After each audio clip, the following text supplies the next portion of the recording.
So obviously we're here in Wisconsin. It was a crucial state for you, one of the ones that put you over the top. It was the same for Trump when he won in 2016, and he was actually here last week on his day off from the Stormy Daniels trial. He told the Milwaukee Journal-Sentinel, Mr. President, quote, "If everything's honest, I'd gladly accept the results of the election." And then he continued, though, with this: "If it's not, you have to fight for the right of the country." How seriously do you take that threat? Seriously, just like I did January 6th. The guy is not a Democrat with a small d. I mean, he is the idea. Look, you can't only love your country when you win, number one. How many court cases do they have? Supreme Court cases. They all said this is totally legitimate election. This is Trump. I mean, it's saying whether he may not accept the outcome of the election. I promise you he won't. Promise that he won't. He won't. So, which is dangerous.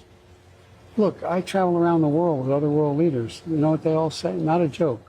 80% of them, after we have a major meeting, they go, "We've got to win.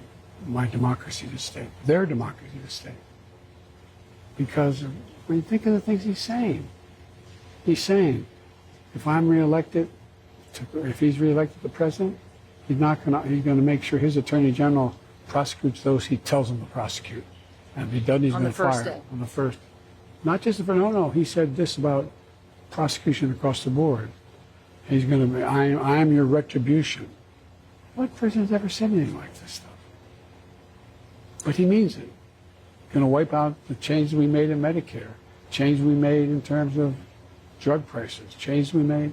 He's going to wipe it all out, and then he's going to put in a 10% tax, which is going to increase everybody's cost. The average American costs $1,500 a year. I mean, listen to what he's saying. So when you look at your campaign at this moment, you know, it's tight. It's tight. And Barack Obama, your predecessor, of course, he has said that this is an all-hands-on-deck moment. That's how he described it. So he believes your rematch with Trump is going to be incredibly close. It certainly looks like it will be. What's his advice to you when you talk to him? Keep doing what I'm doing, and to make sure that what his advice is, the same advice I sort of gave him when I was his vice president. Look, you've got to organize, block and tackle, people knocking on doors, putting up signs. We have over 1.5 million individual contributors in America, more than ever happened before. 97% less than $200. We've opened 100 headquarters across the country. He's opened none.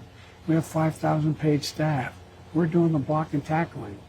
We're going out and making sure that we knock on doors, get votes out the old-fashioned way. That's basically because it's awful hard. And we have raised more money than any president has to this point in the campaign. And so I think I'm feeling good about the trajectory of the campaign. And you know as well as I do, most people don't really focus and make up their mind till the fall. There's a lot going on. And we'll see what happens. Mr. President, thank you very much for your time. Thank you.